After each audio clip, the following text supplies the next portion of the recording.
మీకు అందరికీ తెలిసిందే, నేను ఈ ప్రెస్ మీట్ నుంచి బయట అడుగు పెట్టడం, వితిన్ సెకండ్స్లో ఒక లేడీ వచ్చి నన్ను పిక్ చేసుకొని వెళ్ళడం. ఆమె ఎందుకు చేసుకెళ్తుందో కూడా నాకు తెలియదు. దౌర్జన్యంగా తీసుకెళ్ళింది నన్ను.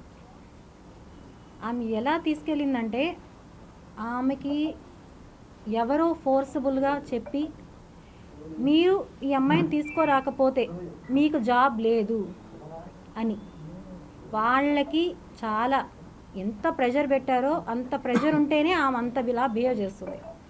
ఆమె చేసిన ప్రెషర్ వల్ల ఇక్కడ మన తిరుపతి పోలీసు వాళ్ళు కూడా ఏం చేయలేకపోయారు. ఒక లేడీ వచ్చి మొత్తం పోలీసుల్ని మొత్తం మేనేజ్ చేసి వాళ్ళ దగ్గర ఎటువంటి ప్రూఫ్స్ తీసుకెళ్ళడానికి, అక్కడి నుంచి పాస్పోర్ట్ అనేది ఒకటి ఉండాలంట, వాళ్ళ దగ్గర అది లేదు. యాక్చువల్కి వాళ్ళ కేసు ఏంటో కూడా తెలియదు. వాళ్ళని అడుగుతున్నాను అక్కడికి వెళ్ళి, అసలు కేసు ఏంటని అడుగుతుంటే క్రిప్టో అంటున్నాడు అతను వచ్చిన అబ్బాయి. క్రిప్టో కాయిన్ తీయడం అఫెన్సా ఇప్పట్లో? క్రిప్టో ఎంతమంది తీస్తున్నారు కాయిన్? రీసెంట్గానే జరిగింది, మన ట్రంప్ గారు ప్రెసిడెంట్ అయినప్పుడు ట్రంప్ షిప్ కాయిన్ అని ఒకటి, ట్రంప్ కాయిన్ ఏదో రిలీజ్ చేశారు. ఎంతమంది కొన్నారు, ఎంతమంది చేశారు? క్రిప్టో అనేది తప్పు కాదు. అక్కడ వాళ్ళు చెప్పడం క్రిప్టో అనేది చేసింది ఈమె అని. ఓకే, క్రిప్టోనే అనుకుందాం. క్రిప్టో గురించి నాకు పూర్తిగా తెలియదు, అసలు నాకు ఆ నాలెడ్జ్ అనేది తెలియదు. అసలు మెయిన్ పాయింట్, నేను వాళ్ళు అక్కడ క్వశ్చన్ చేస్తుంటే కేసు ఏమని సమాధానం చెప్పాల. ఈవెన్ స్టేషన్లో ఒక్కరికి కూడా చెప్పలేదు వాళ్ళు. ఆమె లేడీ నాకు తెలియదు, నేను తీసుకెళ్ళాలంతే. ఇవంతా పక్కన పెడదాం, ఓకే అయిపోయింది. వాళ్ళు దౌర్జన్యంగా వచ్చారు, అన్అఫిషియల్గా వచ్చారు అనేది ప్రతి ఒక్కరికి తెలుసు. ఎందుకంటే లోకల్ పోలీస్ స్టేషన్లో వాళ్ళు ఎక్కడ ఇన్ఫామ్ చేయలేదు. వాళ్ళక్కడ అడిగారు, లోకల్ పోలీసులు లేకుండా మీరు ఎలా పిక్ చేస్తారు అంటే, మాకు ఆ ముందే లొకేషన్ తెలిసింది అన్నారు. మిస్టర్ కిరణ్ రాయల్ గారు చెప్పారు, ప్రెస్ మీట్లో నేను 12 o'clock నేను ప్రెస్ మీట్లో ఉంటానని చెప్పి ఇంతంత పెద్ద ఓట్లు ఇచ్చినాక వాళ్ళకి తెలీదా అని. మీరందరూ వినే ఉంటారు, వాళ్ళకి తెలుగు రాదు, ఒక్క పాయింట్ కూడా తెలుగు అనేది రాదు వాళ్ళకి. నేను ఇక్కడ ఉన్నానని ఎవరు చెప్పారు? వీటన్నిటికీ ఆన్సర్స్ నేను చెప్తాను. ఒక వెధవా అని చెప్పడానికి ఒక మహిళకి ఎంత కష్టం అవుతా ఉందంటే అంత కష్టం. ప్రెస్ని, మీడియాని అతను ఎంత మేనేజ్ చేస్తాడో మీ అందరికీ నేను చెప్పాల్సిన అవసరం అయితే లేదనుకుంటా. అతను చాలా దిట్ట ఇందులో. నాకు ఇవన్నీ ఏం తెలియదు, నాకు ఎలా మాట్లాడాలో తెలియదు. నాకు ఈ ప్రెస్సులు కానీ అతను చెప్పినట్టు పొలిటికల్ కానీ నాకు ఎటువంటిది లేదు. నేను ఫైట్ చేస్తానని నా డబ్బుల కోసం, నాకు జరిగిన అన్యాయం కోసం నేను వచ్చా. నేను కేసు పెట్టిన ఎస్పీ ఆఫీస్లో పెట్టిన సెకండ్స్లో ప్రెస్ క్లబ్ అవుతానే పిక్ చేయించాడంటే అతను చేసిన ఇన్ఫ్లుయెన్స్ ఏదైతే ఉందంటే అవన్నిటి గురించి చెప్తే, నన్ను అక్కడ తీసుకెళ్ళిన తర్వాత కోర్టులో ప్రొవైడ్ చేసిన తర్వాత అక్కడ ఎవరైతే జస్టిస్ ఉన్నారో ఆమె లేడీ అడిగింది, ఎలా తీసుకొచ్చారు అని అడిగితే బై ఫ్లైట్ అన్నారు. ఎన్ని గంటలకు వచ్చారు, ఏ ఫ్లైటు, ఎంత టైం పడింది అని అడిగితే వాళ్ళ దగ్గర ఆన్సర్ లేదు. దానికి ఎవరు బుక్ చేశారు అంటే ఆన్సర్ లేదు వాళ్ళ దగ్గర. 41 అనే నోటీసు ఇచ్చారా అంటే ఇవ్వలేదు అని చెప్పారు. వితౌట్ ఎనీ ఇవి ఎలా తీసుకొచ్చారంటే, లొకేషన్ ట్రేస్ అయింది, అప్స్కాన్లో ఉన్నింది, సో అప్స్కాన్లో ఉన్న ఆమె దొరికిందని చెప్పి తీసుకొచ్చేసాం. ఇప్పుడు మీకే తెలుసు ఎన్నో కేసులు, నాకు వీడికి తెలియదు, నాకు అక్కడికి వెళ్ళాకే తెలిసింది. నాకు టోటల్ అక్కడ ఉండే వాళ్ళే నాకు ఎక్స్ప్లెయిన్ చేశారు.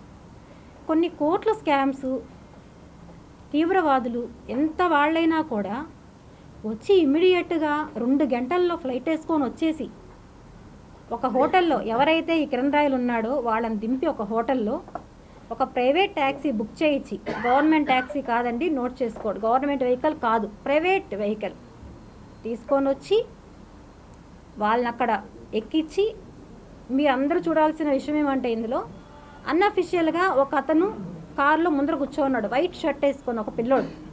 మీరందరూ నోటీస్ చేశారో లేదో నాకు తెలియదు. అతన్ని తీసుకొని ముందర కూర్చున్నాడు. అసలు అతను ఎవరు? పోలీసా, మీడియానా, లేకపోతే ట్యాక్సీ డ్రైవర్తో పాటు వచ్చిన అబ్బాయా? ఎవరతను? 20 ఏళ్ళ అబ్బాయి. వాడికి ఏ సంబంధం? లొకేషన్తో పాటు తీసుకొని వచ్చి ఆమె లక్ష్మి అని చెప్పి, నా దగ్గర వాళ్ళ ఫోటో కూడా లేదండి, క్లియర్. నేను అక్కడికి వెళ్ళాకే నా ఫోటో తీసుకున్నారు వాళ్ళు. లక్ష్మి ఇంత మీడియాలో 2 రోజులకు పబ్లిక్ అవుతా ఉంటే ఎవరికి తెలీదా అని చెప్పాడు. వాళ్ళకి ఏమీ తెలియదు, కేసు కూడా వాళ్ళకి ఏంటో తెలియదు. ఆమె ఒక లీవ్లో ఉంటే పిలిపించి ఫ్లైట్ టికెట్ వేయించి ఫైల్ చేతిలో పెట్టి 2 అవర్స్లో నీకు ఫ్లైట్ వెళ్ళు అని చెప్పారు. జరిగిన వాస్తవం ఇది. ఆమె దారిలో వస్తా ఆ మినిమం నాలెడ్జ్లో చదువుకునింది ఏమేమి ఉన్నాయని, ఏం కేసు అని. అందులో ఈ పాస్పోర్ట్ ఏదైతే ఉందో దాని గురించి కానీ ఇంకా ఏ ఉన్నాయో ఆమె ఏమీ చూసుకోలేదు అసలు. ఓకే, అన్నీ అయ్యాయి. నేను ఇక్కడ ఒకటే అడుగుతున్నానండి. ఇప్పుడు నేను ఒక జస్టిస్, ఒక న్యాయవాది ఏమిచ్చారు? నాతో పాటు నా బాబుని తీసుకోమయ్యేదానికి పర్మిషన్ ఇచ్చారు. ఎందుకంటే నాకు థ్రెట్ ఉందని, నా హెల్త్ ఇష్యూ అని. ఇది అందరికీ తెలుసో లేదో నాకు తెలియదు. ఆయన వాళ్ళకే చెప్పాడు. రాసిచ్చారో లేదో నాకు ఐడియా లేదు. ఇచ్చారా కదా? ఓకే, మొత్తం ఆయన క్లియర్గా చెప్పారు.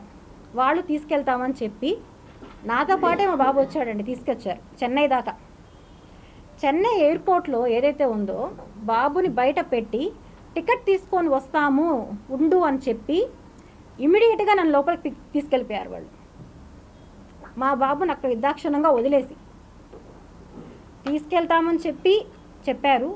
అక్కడ జడ్జి గారు చెప్పారు తీసుకెళ్ళండి బాబుని వాళ్ళ మదర్తో, ఆయన పర్మిషన్ ఇచ్చాక. అంటే వీళ్ళు నన్ను కిడ్నాప్ చేస్తున్నారా?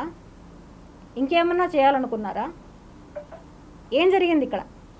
ఆ వైట్ షర్ట్ పిల్లోడు ఎవరు?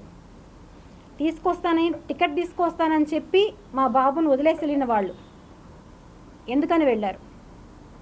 ఇవన్నీ ఎవరికి తెలియవు. ఎందుకంటే కిరణ్ రాయల్ గారు పెద్ద తోపు తురుము. ఆయన భాషలో చెప్పాలంటే ఇంకా ఎన్నో. ఆయనలాగా నేను మాట్లాడలేను. నాకంటూ కొంచెం ఉన్నాయి ఎథిక్స్. అతనిలాగా నేను కాదు. అతని ఫ్యామిలీ గురించి కూడా నేను ఇంకా డిస్కస్ చేస్తాను. సో అయ్యింది. తర్వాత ఫ్లైట్ టికెట్కి డబ్బులు లేకుండా మా బాబు రావడానికి ఆ మరుసటి రోజు సాయంకాలం కూడా రాలేకపోయాడు మా బాబు. కారణం ఏంటి? 6,000 రూపాయలు మా దగ్గర లేకుండా. ఆ పొజిషన్లో మరుసటి రోజు ఈవినింగ్ ఫ్లైట్కి మా బాబు రావడం జరిగింది. అదే రోజు మా బాబు నాతో వచ్చుంటే అదే రోజు ఈవినింగ్కి నేను ఇక్కడ ఉండుంటాను. ఎందుకంటే నన్ను వాళ్ళ కస్టడీ చెయ్యాలి. లక్ష్మి అన్నీ బయట చెప్తుంది. సో లక్ష్మి బ్లాక్ చెయ్యాలి. ఇప్పుడు చేస్తే నా నిజాలన్నీ స్టాప్ అవుతాయి. ఎందుకంటే ఇంకో మహిళలు రారు కంప్లైంట్ కోసం. అయ్యో వీడు చేస్తాడు, మేము కూడా కంప్లైంట్ ఇస్తే అని భయంతో మిగతా మహిళలు రారు అని ఒక ధైర్యం, ధీమా. న్యాయం ఎక్కడన్నా గెలుస్తుంది. జడ్జే పిలిచి మొత్తం వాళ్ళు అపోజిషన్ లాయరే అండి, ఇక్కడ మా పక్కన లాయర్ కాదు, అపోజిషన్ లాయరే. ఇంకొకటి కూడా చెప్పాడు, మేడం మీకు అక్కడ జస్టిస్ జరగకపోతే ఇక్కడికి రండి, నేను చేస్తాను మీకు జస్టిస్ అని. ఆయన మొబైల్ నెంబర్తో సహా నాకు ఇచ్చి పంపించాడు. వాస్తవం ఇది. ఓకే, అయ్యిందంతా. కిరణ్ రాయల్ గారు పెట్టిన అలిగేషన్స్ వైఎస్ఆర్సీపీ వాళ్ళు సపోర్ట్ ఉన్నారు, డబ్బులు తీసుకుంది. ఓకే, ఏ వైఎస్ఆర్సీపీ నాయకులు వచ్చారండి? వైఎస్ఆర్సీపీ నాయకులు ఉంటే వాళ్ళే డబ్బులు ఇచ్చుంటే నా బిడ్డలు మాకు ఉన్న ఏకైక ఒక ప్రాపర్టీ కూడా లేకుండా చేసుకొని నన్ను అక్కడి నుంచి ఈరోజు తీసుకొచ్చారు ఇక్కడికి. నా 2 బిడ్డల్ని పెట్టాడు. ఈరోజు బాధ దానికి అతను అంతకంతకు అనుభవిస్తాడు. ఇది ఖచ్చితంగా జరుగుతుంది. అతను అంటాడు వెంకటేశ్వర స్వామి గురించి. ఆ వెంకటేశ్వర స్వామి గురించే నేను చెప్తున్నా. ఆయన సాక్షిగానే అన్నీ జరుగుతాయి. ఆ దేవుడు ఎక్కడికి పోడు, జరుగుతుంది. అతను అనుకున్నాడు ఇంతకుముందు కేసులో వెళ్ళిన వాళ్ళు 60 రోజులు రాలేదు. సో ఈమె ఇంకా రాదు బయట. ఎందుకంటే ఈమెకుంటే హెల్త్ ఇష్యూలు చచ్చిపోవచ్చు అక్కడే.